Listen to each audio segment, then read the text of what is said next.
মৰিয়নি নকছাৰীত বহুবিঘা ধান খেতি বিনষ্ট কৰি এটা বন্য হস্তীৰ জাকে গিবনৰ পৰা খাদ্যৰ সন্ধানত ওলাই অহা বন্য হস্তীৰ জাকটোৱে মৰিয়নিৰ বিভিন্ন ঠাইত বহুদিনৰ পৰা সন্ত্ৰাসৰ সৃষ্টি কৰি আহিছে।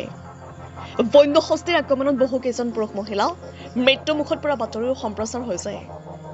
যোৱা ৰাতি নকছাৰীৰ তিৰুৱাল পেটাকৰ বহুকেইটা পৰিয়ালৰ ধান খেতি বিনষ্ট কৰি এই হাতীৰ জাকটোৱে ধান ওলোৱাৰ সময়তে এনেকৈ ক্ষতি কৰাত খেতিয়কসকলে মূৰে কপালে হাত দিছে আৰু তাক লৈ চিন্তিত হৈ পৰিছে পৰিয়ালকেইটা। এই ৰাতি এই গাঁৱৰ ৰাইজে আধা কিলোমিটাৰ দূৰত অৱস্থিত মৰঙিয়াল বনখণ্ডৰ কাৰ্যালয়ত গৈ খবৰ দিয়াটো কোনো এজন বনকৰ্মী উপস্থিত নহল। তাৰোপৰি মৰিয়নি বনাঞ্চলিক কাৰ্যালয়ত ফোনযোগে খবৰ দিয়ে যদিও তাৰ পৰাও কোনো সঁহাৰি পোৱা নগ'ল। এনে বন বিষয়া কৰ্মীৰ পৰা কি সঁহাৰি পাব তাক লৈ এতিয়া প্ৰশ্ন হৈছে ৰাইজৰ। এই সন্দৰ্ভত ভুক্তভোগী হৰেণ সন্দিকৈ কি ক'লে শুনক। আমাৰ ইয়াত কৰিলেহি প্ৰায় 4 ঘৰমান মানুহৰ ধান নষ্ট হৈছে, কমেও 12 বিঘামান মাটি। কিন্তু ফৰেষ্ট ডিপাৰ্টমেণ্টক আমি ফোন যোগেও জনালোঁ আৰু ৰেঞ্জ অফিচলৈও ফোন কৰিলোঁ আৰু তাৰ উপৰিও তেওঁলোকৰ অফিচলৈ গ'ল। অফিচত ক'লে যে আমাৰ মানুহ আহি আছে, আহি থকাৰ পিছত এতিয়ালৈকে নাই।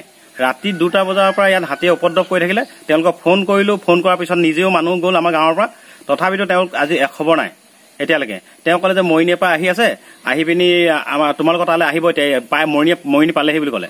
আমাৰ ইয়াৰ পৰা ফৰেষ্ট ডিপাৰ্টমেণ্টৰ অফিচলৈ কমেও 500 মিটাৰমান হ'ব, আধা কিলোমিটাৰ মানে।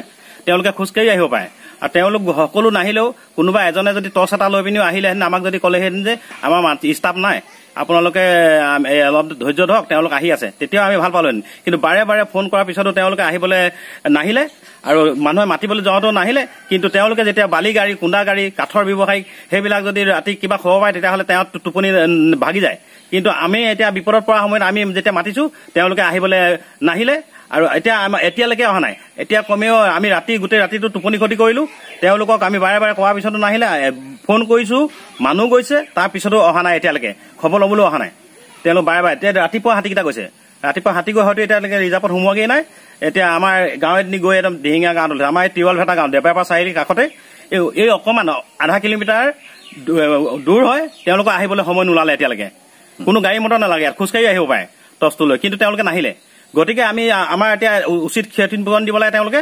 আমি দাবী জনাইছোঁ তেওঁলোকৰ ওচৰত, আৰু তেওঁলোকে এনে কৰিলে নহ'ব, নহ'লে এই ষ্টাফ ইয়াৰ পৰা বদলি কৰিব লাগে অতি সোনকালে। আমি এই দাবী জনাইছোঁ। মৰিয়নিৰ পৰা সূৰ্য ৰাখৰ ৰিপৰ্ট, নিউজ 24 অসম।